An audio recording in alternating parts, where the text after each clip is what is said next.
अस्सलाम वालेकुम वरहमतुल्लाहि वबरकातुहू। तेरा मेरा रिश्ता क्या, ये पैगाम लेकर अल्हम्दुलिल्लाह सिर्फ मुंबई तक एक हल्की सी दस्तक क्या दिए थे तो इनको समझ में आ गया था कि हम क्या कहना चाहते हैं। हमने आंखों से देखा नहीं मगर उनकी तस्वीर सीने में मौजूद है। जिसने लाके कलाम इलाही दिया वो मोहम्मद मदीने में मौजूद है। मैं आज सबसे पहले मालेगांव की आवाम का तहे दिल से शुक्रिया अदा करता हूं।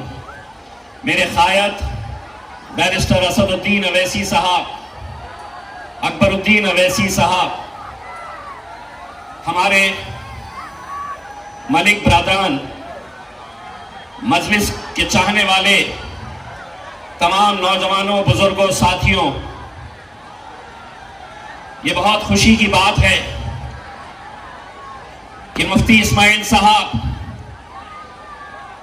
मजलिस का परचम महाराष्ट्र की विधानसभा के अंदर लहराएंगे। हमारे लिए ये बड़े फख्र और खुशी की बात है। मुफ्ती साहब के खिलाफ जब सारी साजिशें रची जा रही थी, सारे षड्यंत्र, सारे खेल खेले जा रहे थे और बताया जा रहा था कि मुफ्ती साहब को अब जीतने नहीं दिया जाएगा, मुफ्ती साहब अपने ही खूबसूरत अंदाज में मुस्कुराते और एक पैगाम इन सभी को देते कि वक्त आने पर करा देंगे हदों का एहसास, वक्त आने पर करा देंगे हदों का एहसास। कुछ तालाब खुद को समंदर समझ बैठे थे। क्या क्या साजिशें नहीं खेली गई थी, लेकिन एक बात मैं यकीन के साथ कह सकता हूं, तुमने जीत के लिए दौलत का सहारा लिया और हमने जीत के लिए दुआओं का सहारा लिया। जिस तरीके से मजलिस इत्तेहादुल मुस्लिमीन के तमाम उम्मीदवारों के लिए हमारी माएं, बहनें, बुजुर्गों सभी ने जिस तरह की शिद्दत से मेहनत की, दुआएं मांगे, रोजे रखे, मन्नतें मांगी, ये सिर्फ अपनों के लिए किया जाता है। यकीनन मेरी एक नाराजगी है मुफ्ती साहब से और आज आपके सामने ये जाहिर करके जाना चाहता हूं। मुफ्ती साहब, आप भी आखिरी राउंड के अंदर जीते, मैं आखिरी राउंड के अंदर हारा। आखिरी राउंड में मुफ्ती साहब कौन सी दुआ पढ़े थे मुझे भी बता देते तो शायद मैं भी निकल जाता।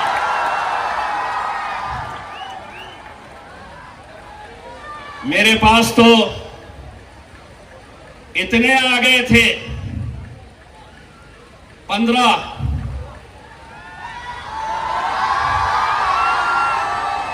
15 छोड़े गए थे मेरे पीछे, लेकिन अल्हम्दुलिल्लाह नाक में दम कर दिया था। भारतीय जनता पार्टी के उम्मीदवार को नींद हराम कर दी थी।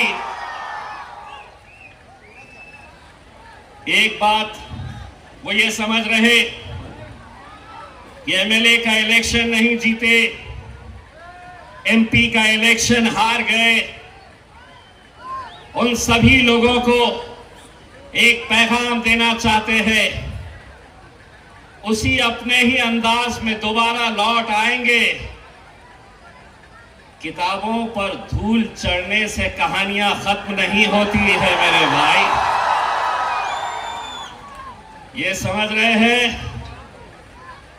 हमारा वक्त खत्म हो चुका है, वक्त तुम्हारा था, दौर हमारा आने वाला है। मैं आप सभी लोगों से यकबन गुजारिश करना चाहूंगा कि आने वाले 2-3 महीनों के अंदर महानगर पालिका के चुनाव, नगर पालिका के चुनाव होने वाले हैं। हमारी ये दिली ख्वाहिश है कि जिस तरीके से आप लोगों ने मजलिस-ए-इत्तेहादुल मुस्लिमीन के मुफ्ती इस्माइल साहब मलिक ब्रादरान के ऊपर भरोसा जताया, एक ख्वाहिश और हमारी पूरी कर दीजिए। नगर पालिका, महानगर पालिका के चुनाव में मजलिस का हरा झंडा वहां पर भी लहरा दीजिए एक मर्तबा। और अगर आप चाहें तो यकीनन कर सकते हैं। मैं जाते जाते हुकूमत को एक बात कहना चाहता हूं, सब बर्दाश्त कर सकते हैं। सरकार में क्या आ गए, हुकूमत क्या बन गई, लगे हैं जहां वहां खुदाई करने के लिए। मैं आपको बताता हूं कहां पर क्या छुपा है। महाराष्ट्र के मंत्रालय को खोद के निकालो, देखो क्या मिलता है उसके अंदर।